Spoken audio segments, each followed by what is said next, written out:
નમસ્કાર દર્શક મિત્રો, મહીસાગર સમય ન્યૂઝમાં આપ સૌનું હાર્દિક સ્વાગત છે। સંજેલી એપીએમસી બિલ્ડિંગમાં શોર્ટ સર્કિટથી મીટરમાં આગ લાગી। લાખો રૂપિયાના ખર્ચે બનેલ બહુમાળી બિલ્ડિંગમાં ફાયર સેફટીનો અભાવ।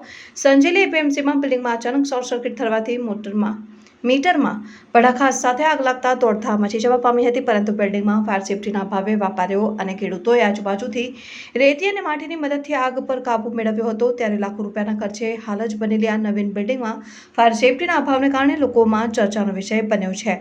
મીટરમાં આગ લાગતા રેતી લઈને લોકોએ છંટકાવનો આશરો લીધો, જેમ તેમ કરી આગ પર કાબૂ મેળવ્યો। આગનું મોટું સ્વરૂપ ધારણ થતું તો જવાબદારી કોની જેવા અનેક સવાલો અવરજવર કરતા ગ્રાહકો તેમજ વેપારીઓમાં પ્રશ્નો ઉઠી રહ્યા છે। રિપોર્ટર નીતિન ભાભોર, મહીસાગર સમય ન્યૂઝ।